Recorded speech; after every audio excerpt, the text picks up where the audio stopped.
नमस्कार, स्वागत है आप सभी का। मैं हूं आपके साथ हितेश व्यास। मध्य प्रदेश छत्तीसगढ़ में साल के अंत में चुनाव होने हैं, जिसकी तैयारी में बीजेपी, कांग्रेस समेत तमाम राजनीतिक दल अपनी अपनी रणनीतियों के साथ जुटे हुए हैं। चुनावी साल में बयानों की आंच में सियासत की खिचड़ी भी खूब पक रही है।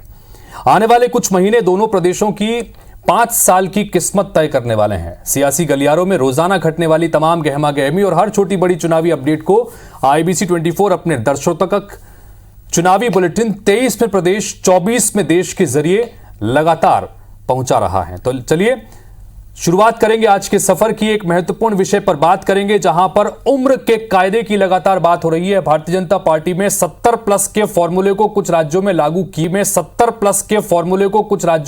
किया जा चुका है। क्या इस तरह का फॉर्मूला छत्तीसगढ़ में भी लागू होगा, मध्य प्रदेश में भी लागू होगा? भारतीय जनता पार्टी के नेताओं के बीच में भी इस बात को लेकर संशय है, तो कांग्रेस पार्टी के भीतर भी कहीं ना कहीं इस फॉर्मूले के संदर्भ में लगातार बातें होती रही हैं। इसी पर बातचीत करेंगे।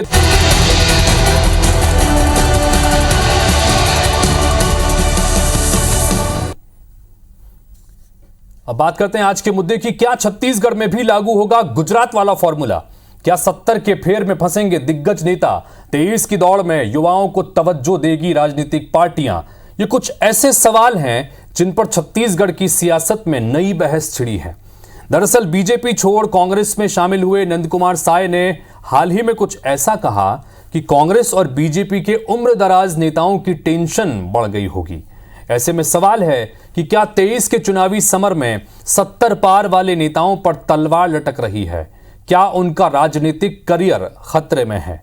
इस पर चर्चा करेंगे, बातचीत करेंगे। हमारे साथ में दोनों ही पार्टी के तरफ से प्रवक्ता जुड़ेंगे, उनसे बातचीत करेंगे।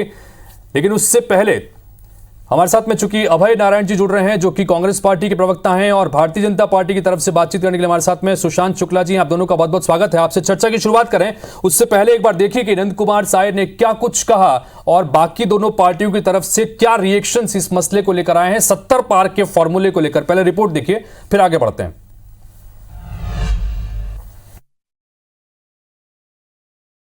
कोर ग्रुप में नहीं, चुनाव समिति में नहीं, और वित्त समिति या जो महत्वपूर्ण बॉडी है उसमें नहीं। शायद मेरी उम्र के दूसरे लोग हैं। हाँ, लोग ऐसा पहले जो बताते हैं, सोचते थे, वो इसके कारण ये किनारे डालने की कोशिश संभव हो सकती थी। मैं अपना अंदाजा करता हूँ। तो सुना आपने, बीते 1 मई को बीजेपी से कांग्रेस में शामिल हुए आदिवासी नेता नंद कुमार साय को लगता है कि बीजेपी में उनकी उपेक्षा इसलिए हुई क्योंकि उनकी उम्र 70 प्लस हो गई है। दरअसल चर्चा है कि गुजरात में मिली ऐतिहासिक जीत का फॉर्मूला बीजेपी छत्तीसगढ़ में लागू कर सकती है। अगर ऐसा होता है तो 70 प्लस वाले नेताओं का पत्ता साफ है। नंद कुमार साय के 70 प्लस को लेकर आए बयान के बाद कांग्रेस और बीजेपी में भी बयानबाजी शुरू हो गई है। कांग्रेस के मुखिया भूपेश बघेल ने कहा कि जब तक लोगों से जुड़ाव है, राजनीति में सक्रिय रहा जा सकता है, जबकि बीजेपी कह रही है कि युवाओं को अवसर देना हर पार्टी की प्राथमिकता है। तो जब तक आपकी सक्रियता है तब तक आप सक्रिय रहिएगा, जब तक समाज स्वीकार करे तब तक सक्रिय रहिएगा। समाज यदि नहीं चाहेगी तो वैसे ढकेल देते हैं पीछे। बड़े बड़े नेताओं ने पत्र में ढकेल दिए। युवाओं को अवसर देना हर पार्टी की प्राथमिकता है, भाजपा भी दे रही है। अब ये 70 प्लस कहाँ से आएगा, क्या आएगा, ये किसने फुसुगा छोड़ा है? इतना जरूर है कि जीतने वाले को पार्टी टिकट देगी। चलिए आपको ग्राफिक्स के जरिए बताते हैं छत्तीसगढ़ में ऐसे कितने नेता हैं जो 70 के फेर में फंसे हैं। विधानसभा में अभी 13 विधायक 70 प्लस के हैं, जिनमें कांग्रेस के 7 विधायक हैं।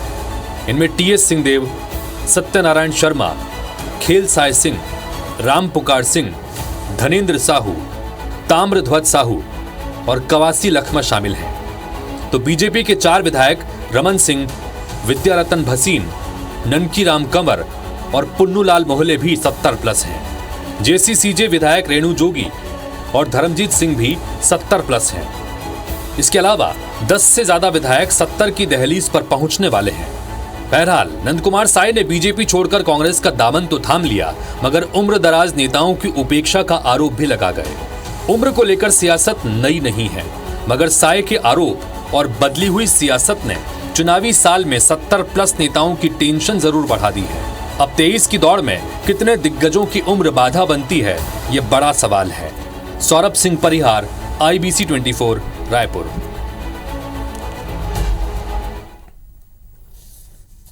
तो कुल मिलाकर जिस तरह के फॉर्मूले का इस्तेमाल भारतीय जनता पार्टी ने गुजरात चुनाव के दौरान किया, बड़े पैमाने पर सिटिंग एमएलएस के टिकट भी काटे और युवाओं को मौका दिया गया, क्या छत्तीसगढ़ में भी इसी तरह के किसी फॉर्मूले पर विचार पार्टी कर सकती है? क्योंकि ये सबसे चुनौतीपूर्ण राज्य कहीं ना कहीं भारतीय जनता पार्टी की नजर में आता है छत्तीसगढ़। ऐसे में क्या यहां पर इस तरह का फॉर्मूला होगा और क्या इसकी काट होगी कांग्रेस पार्टी के पास में? दोनों ही मेहमान हमारे साथ में बने हुए हैं। चूंकि मामला भारतीय जनता पार्टी का है, लिहाजा सुशांत शुक्ला से ही शुरुआत करते हैं। सुशांत, जानना चाहेंगे आपसे, ये 70 पार का जो फॉर्मूला है, इस फॉर्मूले के दायरे में कई सारे सिटिंग एमएलएस भी आते हैं और भारतीय जनता पार्टी के कई दिग्गज चेहरे भी आते हैं जो पिछले चुनाव को भले ही हार गए थे लेकिन एक बार फिर से चुनाव में दावेदारी कर रहे हैं। किस तरह से चुनौतीपूर्ण होगा पार्टी के लिए? हितेश जी, पहली बात तो मैं आपसे स्पष्ट करना चाहता हूं कि भारतीय जनता पार्टी एक सतत चलने वाला राजनीतिक संगठन है और हमारे यहाँ उम्र की बंदिशें की व्यवस्था नहीं है। हमारे यहाँ वर्तमान में सक्रियता का आधार माना जाता है चुनाव में लड़ाना। भारतीय जनता पार्टी में ऐसा कोई 70 का फार्मूला कहीं देश भर में कहीं लागू नहीं है। व्यवहारिक तौर पर जो उपज है, ये वर्तमान मीडिया के द्वारा उपज की गई व्यवस्था है। मैं आपसे निवेदन करना चाहता हूं कि भारतीय जनता पार्टी के जितने भी बुजुर्ग वरिष्ठ नेता हैं वो हमारी छाती हैं, हमारी पूंजी हैं और उनके अनुभव और उनके संघर्ष की हम बागडोर संभाल कर आने वाले समय में राजनीतिक जीवन के सामाजिक जीवन के राजनीतिक कार्यकर्ता बनकर काम करने की प्रेरणा लेते रहते हैं। लेकिन सुशांत जी, इन सब के बीच वरिष्ठ नेता हैं और मार्गदर्शक मंडल की बात भी सामने आती है कई बार। ये सब ठीक है, लेकिन चुनाव है और चुनाव अनुभवी नेताओं के जरिए भी लड़ा जाता है और युवा कार्यकर्ताओं के जरिए भी लड़ा जाता है। ऐसी स्थिति में अगर ये फॉर्मूला यहाँ पर लगता है तो किस तरह के संकट के रूप में देखते हैं, चुनौती के रूप में देखते हैं या इसका फायदा मिलेगा? आप छूट चुके एक युवा नेता हैं, आप किस तरह से देखते हैं इस फॉर्मूले को? देखिए, मैंने आपने बहुत स्पष्ट तौर पर कहा कि हर राजनीतिक दल एक सतत सक्रियता के साथ काम करने वाला राजनीतिक दल होता है। उसके हर कार्यकर्ता अपनी पूंजी, अपनी थाती, उसकी सक्रियता का पैमाना जनता के मत चुनाव के बीच में स्पष्टता के साथ जाना, ये भारतीय जनता पार्टी के कार्यकर्ताओं की शानी रही। परंतु मैं आपके माध्यम से अपने कुछ विषयों पर आपके ध्यान आकर्षण कराना चाहता हूं। जो मार्गदर्शन मंडल की बात कही है, अभय जी आपसे जानना चाहेंगे, चूंकि ब्रेक में जाने से पहले हम लोगों ने सुशांत जी से बात की थी। वो ये कह रहे हैं कि जो कुछ भी हुआ पार्टी पूरी चुनौती के रूप में हर चीज को लेने के तैयार है। आप किस तरह से देख रहे हैं अभय जी 70 पार के इस फॉर्मूले को?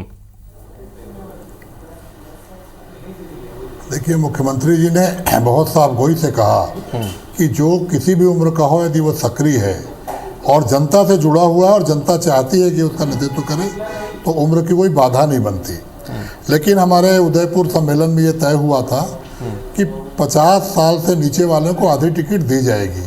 तो एक वो भी है कि जो 50 साल के नीचे हैं उनके लिए भी पूरा मौका रहेगा और जो 70 पार के लोग हैं, अभी आपने कुछ नाम भी गिनाए, सत्यनारायण शर्मा जी हैं, धनेन्द्र साहू जी हैं, रामप्रसाद साहू जी हैं, राम पुकार सिंह जी हैं, ये सब के सब सक्रिय हैं, लगातार चुनाव भी जीत रहे हैं और जनता के बीच बने रहते हैं और कभी कोई महत्वाकांक्षा भी नहीं पालते। तो ऐसे नेताओं को हर पार्टी पसंद करती है। तो 70 पार या 70 के नीचे कांग्रेस में कोई समस्या नहीं है। कांग्रेस में कांग्रेस के संविधान, कांग्रेस की विचारधारा और कांग्रेस की नीतियों पर चलने वाला कोई व्यक्ति किसी भी उम्र का हो, एक बात जरूर रहती है कि जब टिकट दिया जाता है तो जीतने की संभावना जरूर डिसाइड की जाती है कि जीतने की संभावना किसकी है, उसको लेकर। लेकिन अभय नारायण जी, भारतीय जनता पार्टी ने 70 पार वाले फॉर्मूले को या सिटिंग एमएलएस की टिकट काटने के संदर्भ में एक बड़े फॉर्मूले को आजमाया है गुजरात जैसे राज्य में और उसका बहुत सकारात्मक परिणाम बीजेपी को वहां पर मिला है। इसी तरह का फॉर्मूला यहां पर अपनाते हैं, तो क्या इसको एक चुनौती के रूप में देख रहे हैं आप? देखिए, छत्तीसगढ़ भारतीय जनता पार्टी कोई भी फार्मूला अपना ले, गुजरात का अपना ले, मध्य प्रदेश का अपना ले, महाराष्ट्र का अपना ले, छत्तीसगढ़ में भारतीय जनता पार्टी की 2023 में कोई संभावना दिखती नहीं। तो उनको तो फार्मूला ही खोजना है क्योंकि छत्तीसगढ़ में तो कोई फार्मूला बचा नहीं है। जी सुशांत जी, क्या कहेंगे इसके ऊपर? छत्तीसगढ़ में कोई फार्मूला आजमा लीजिए, यहाँ पर आप लोगों का काम नहीं होने वाला फार्मूला है। जी सुशांत जी, तो 2023 में भूपेश सरकार और भूपेश के छत्तीसगढ़ मॉडल भ्रष्टाचार और इनके मुख्यमंत्री गाना गाते हो कर्जा कर्जा कर्जा कर्जा कर्जा, तो फार्मूला खोजने की आवश्यकता इनको है। भारतीय जनता पार्टी एक सतत चलने वाला संगठनात्मक संगठन है और हमारी पूंजी, हमारे पुरोधा, हमारे पूर्व नेता और हमारी व्यवस्था, राजनीतिक, सामाजिक और संगठनात्मक सक्रिय लोग, बात भ्रष्टाचार तो हो नहीं रही है। पार्टी के डिबेट का विषय 70 के पार है। अरे साहब आप देखिएगा तो सही, डिबेट का विषय इस 70 प्रदेश के में पार है।